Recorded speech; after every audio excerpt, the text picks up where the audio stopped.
Avez-vous déjà imaginé une époque où le temps n'existait pas? Pas d'étoiles, pas de son, pas d'ombre. Un silence absolu, où seule la présence d'un être éternel remplissait tout, sans espace, sans horloge, sans limite. C'était le début de tout, sans forme, sans terre, sans ciel. Seulement lui. Dieu. Mais pourquoi créer quelque chose à partir de rien? Qu'est-ce qui motiverait un esprit infini à allumer la première étincelle de l'existence? Quel plan serait à l'origine d'un univers qui, jusqu'alors, n'existait que dans sa pensée? Le premier acte relaté dans les Écritures est à la fois simple et immense. D'une seule phrase, que la lumière soit, les ténèbres ont été percées par quelque chose d'inédit, la clarté. Ce n'était pas encore le soleil. C'était une lumière primordiale, pure, qui divisait le temps en deux parties distinctes, le jour et la nuit. Un cycle commençait, avant même qu'il y ait une horloge. Le Créateur a ensuite regardé ce qu'il avait fait. Et ce qu'il a vu était bon. Non pas par hasard, mais à dessein. Le premier jour fut achevé, non pas à la hâte, mais avec précision. Un nouveau rythme est apparu, le début, le milieu et la fin. C'est le point de départ. C'est là que tout ce que nous connaissons, et même ce que nous ne pouvons pas encore comprendre, a commencé à être tissé. Le récit de la Genèse n'est pas seulement un récit historique, c'est la naissance de l'ordre, de la beauté et de l'intention. Au cours du deuxième mouvement de la création, quelque chose d'extraordinaire s'est produit, une séparation silencieuse mais immense. L'immensité, qui n'était auparavant qu'un mélange chaotique d'eau, était maintenant divisée par une étendue ferme, un espace entre ce qui était en bas et ce qui était en haut. Cette immensité a reçu un nom, le ciel. Ce n'était pas le ciel bleu que nous connaissons aujourd'hui, ni les nuages cotonneux ou l'éclat du soleil. C'était une étendue, une barrière invisible, qui délimitait des territoires. Comme un artiste préparant le décor avant le début du tableau principal, Dieu a arrangé l'espace avec une sagesse précise. La séparation des eaux ne s'est pas faite au hasard. Ce qui était confus devient compréhensible. En haut, le réservoir céleste. En bas, les mers en attente. Et entre ces deux mondes, le firmament, une scène pour tout ce qui allait suivre. En déclarant que cela faisait partie de son œuvre, le Créateur n'a pas seulement modelé l'environnement physique, mais il a introduit l'équilibre. Le chaos a cédé la place à l'ordre, et l'univers a commencé à respirer avec stabilité. Une fois de plus, le texte nous assure que cela aussi était bon. Rien n'a été fait sans intention. Chaque détail suit un plan précis. La création s'est déroulée, non pas comme une expérience, mais comme l'exécution parfaite d'un plan éternel. Après la création, quelque chose d'étonnant se produit, le son de l'ordre divin réorganise à nouveau la scène. Les eaux, qui jusque-là couvraient tout ce qui se trouvait sous le ciel, reçoivent un nouvel ordre, se retirer. Et lorsqu'elles ont obéi, quelque chose de nouveau est apparu, la terre ferme. La surface sèche se révèle, comme si elle se réveillait d'un profond sommeil. Dieu donna des noms à ces deux parties. Le sol visible fut appelé terre, et les mers, qui savaient désormais où s'arrêter, furent reconnues comme des accumulations d'eau. Cette distinction marquait plus que des frontières physiques. Elle était la base de tout un écosystème sur le point de naître. Mais ce n'est pas tout. Le sol mis à nu, le Créateur prononça une autre parole. Et de la terre jaillirent des signes de vie. Des arbustes, des herbes, des plantes aromatiques, des arbres fruitiers, des fleurs. La terre autrefois vide s'est remplie de formes, d'odeurs et de couleurs. Il y avait du mouvement, même sans vent. Il y avait de la beauté, même sans yeux humains pour l'admirer. Chaque plante est apparue dans un but précis, des graines pour se multiplier, des fruits pour se nourrir, des racines pour s'équilibrer. Il ne s'agissait pas d'une explosion aléatoire de la nature, mais d'une organisation détaillée. Le Créateur préparait soigneusement le monde, comme quelqu'un qui prépare une demeure pour quelqu'un de spécial. Et une fois de plus, le résultat a été qualifié de bon. La terre n'était plus seulement un espace, c'était un habitat. Le cycle de la vie avait commencé, et le monde prenait forme et couleur à la parole de Dieu. Le quatrième jour, le ciel se dote d'habitants lumineux. Pas seulement pour briller, mais pour organiser le temps. Jusqu'alors, il y avait la lumière et les ténèbres, le jour et la nuit, mais il manquait une boussole. C'est alors que le Créateur a tracé dans le firmament les grands repères du temps, le soleil, la lune et les innombrables points lumineux que nous appelons aujourd'hui étoiles. La plus grande étoile, le soleil, a été chargée de dominer la période de la lumière. Sa présence réchauffe, éclaire et entretient la vie. La lune, avec sa douce lueur et son reflet mystérieux, régnerait sur les ombres, accompagnée d'une multitude d'étoiles scintillantes, réparties avec précision dans l'immensité. Ces corps célestes n'ont pas été placés uniquement pour leur beauté. Ils avaient une fonction. Ils étaient comme des horloges naturelles, marquant les saisons, les cycles, les jours et les années. La création du temps visible a suivi le plan divin d'ordre et de finalité. Ce n'est pas le hasard qui a déterminé le passage des jours, mais une structure céleste conçue par un Créateur précis.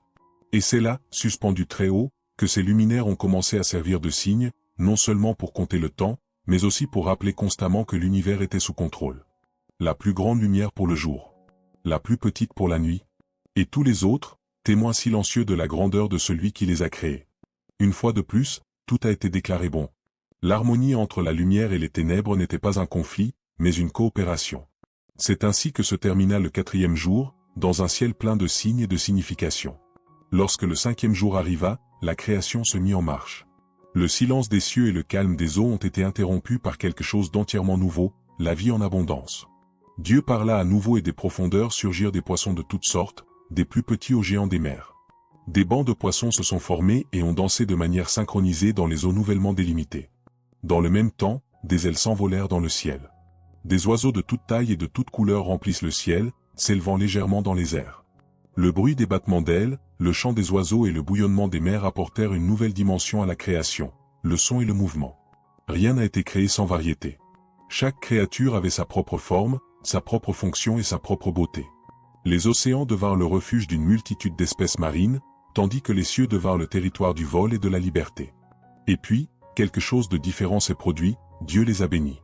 Non seulement il les a déclarés bons, comme il l'avait déjà fait pour d'autres parties de la création, mais il leur a donné une instruction directe. Soyez féconds, multipliez, remplissez les eaux de la mer, et que les oiseaux se multiplient sur la terre. La bénédiction était assortie d'une destination, propager la vie. Le 5e jour s'est achevé sur le retentissement de nouveaux sons sur la terre. Les cieux n'étaient plus vides, les océans n'étaient plus des déserts liquides.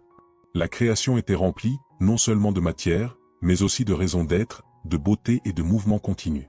Le 6e jour, la terre, autrefois silencieuse et envahie par la végétation, a commencé à s'agiter en émettant de nouveaux sons et de nouveaux mouvements. D'un seul ordre, le Créateur a donné naissance à des êtres qui marchaient, rampaient, couraient et sautaient. Des plus petits insectes aux grands fauves qui dominent les plaines, tous apparaissent avec des caractéristiques uniques. Il y avait des bêtes imposantes et des créatures dociles, chacune adaptée à l'environnement dans lequel elle allait vivre. Chaque espèce révélait un aspect de la créativité divine, la diversité sans le chaos, la force avec l'équilibre. La terre palpitait maintenant, regorgeant de vie terrestre, complétant les 3 domaines, le ciel, la mer et le sol. Mais le plus grand acte était encore à venir. C'est alors que Dieu accomplit la création la plus intime, il forme l'être humain. Contrairement à tout ce qu'il avait fait auparavant, il ne s'est pas contenté de le dire, il l'a façonné. L'homme et la femme ont été créés à l'image du Créateur lui-même.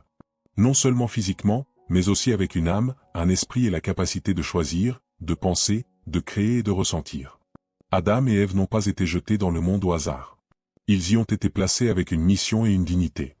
Ils ont reçu l'autorité sur tout ce qui avait été créé, non pas pour le dominer avec cruauté, mais pour en prendre soin avec responsabilité. La nature, les animaux, les ressources, tout leur a été donné comme un cadeau dans un but précis. Dieu les a bénis et leur a parlé directement. Contrairement à d'autres êtres, les humains écoutent les instructions. Ils étaient appelés à se multiplier, à cultiver la terre et à vivre en harmonie avec la création. Il s'agissait d'une relation et non d'une simple tâche. C'est le début de l'histoire humaine. Après avoir créé les êtres humains, Dieu ne s'est pas contenté de les regarder, il leur a dit clairement ce qu'il attendait d'eux. La création n'était pas un spectacle lointain, c'était un don qui leur était confié. L'homme et la femme ont reçu des instructions directes, prendre soin de tout ce qui a été créé. Les animaux, sauvages et domestiques, étaient sous leur responsabilité. Les plantes, les arbres et les récoltes devaient être une source de nourriture et de responsabilité. Chaque détail du monde nouvellement créé dépendait du zèle et de la conscience de ses 2 premiers habitants. Mais il ne s'agissait pas seulement d'une mission d'entretien. Il y avait aussi un appel à la multiplication. Le Créateur a ordonné, soyez féconds. Il ne s'agissait pas seulement d'engendrer des enfants, mais de remplir le monde de personnes, de familles et d'histoires. La terre, vaste et riche, était prête à être habitée, cultivée et exploitée avec détermination. Cet ordre de croissance s'accompagnait de confiance. Le Créateur n'a pas remis un monde inachevé, mais un jardin prêt, fertile et beau, attendant les actions de ceux qui avaient désormais l'image divine reflétée en eux. Adam et Ève n'étaient pas seuls. La bénédiction de Dieu était sur eux. En même temps que la vie, ils recevaient la responsabilité, la liberté et la possibilité de construire quelque chose de plus grand de leurs propres mains. Le 6e jour a été plus qu'un chapitre de la création. C'était le début d'un voyage humain, au cours duquel le monde ne serait pas seulement une toile de fond, mais aussi un héritage, une tâche et une maison. Après 6 jours passés à tout façonner à la perfection, la lumière, le temps, l'espace, la vie et l'ordre, Dieu a fait quelque chose d'étonnant, il s'est arrêté. Le Créateur, qui ne se fatigue jamais, a décidé de se reposer. Non pas par lassitude, mais pour établir un cycle, un rythme et laisser un exemple. Le 7e jour, il n'y a pas eu de parole créative, pas d'appel à la vie. Il y eut une pause. Un silence plein de sens. Le travail était achevé. Rien ne manquait. La terre était prête, la vie s'épanouissait et l'humanité commençait son voyage. Et puis Dieu a regardé tout ce qu'il avait fait et a mis ce jour à part. Il l'a rendu spécial. Cette pause divine n'était pas une simple interruption, mais une consécration. Le 7e jour a été béni et déclaré saint. Contrairement aux autres, il ne se termine pas par l'expression « soir et matin ». Il n'a pas de fin, comme si le repos était une invitation éternelle à la communion avec le Créateur. Ce jour porte en lui un rappel, il n'y a pas que du travail. Il y a du temps pour la contemplation, la reconnaissance et l'action de grâce. Le repos n'est pas un manque d'action, mais une reconnaissance de la plénitude. En bénissant ce moment, Dieu a doté la création de quelque chose qui va au-delà de la matière, un sens. C'est ainsi que l'histoire de l'univers a commencé, avec l'ordre, la beauté, la vie et un jour consacré à la paix. C'est l'origine de tout ce que nous voyons, ressentons et expérimentons. Un récit simple mais profondément puissant sur la façon dont le monde, avec toute sa diversité, sa beauté et sa complexité, est né de la voix d'un Dieu qui a non seulement créé, mais qui s'est aussi soucié de chaque détail. Il n'a pas seulement formé les montagnes et les mers, il a aussi pensé aux petites créatures, aux couleurs des fleurs, à l'éclat des étoiles et à notre place dans tout cela. Rien n'a été fait par hasard. Tout est porteur d'intention, de sens et d'attention. Même le temps a été façonné dans un but précis, et se reposer le 7e jour nous rappelle que s'arrêter fait aussi partie du plan. Cette histoire nous enseigne que nous appartenons à quelque chose de plus grand. Nous faisons partie d'une création qui porte les empreintes du Créateur. Et même lorsque la vie semble désordonnée, le monde que nous habitons reflète toujours l'ordre et l'amour de celui qui l'a formé avec sagesse et détermination. Si ce message a réconforté votre cœur ou éveillé quelque chose en vous, pensez à vous abonner à la chaîne. Chaque vidéo est une invitation à réfléchir ensemble sur les histoires de la Bible, non pas comme des contes anciens, mais comme des messages vivants qui parlent encore profondément à nos vies aujourd'hui. Likez cette vidéo, partagez-la avec quelqu'un qui vous est cher et suivez les prochains épisodes. Nous continuerons à découvrir, étape par étape, comment chaque page de la parole révèle des vérités intemporelles, et comment, même dans nos jours les plus simples, nous pouvons encore sentir la présence de Dieu dans les détails. Merci de votre présence. Que la paix de celui qui a créé le monde soit avec vous aujourd'hui. Jusqu'au prochain chapitre.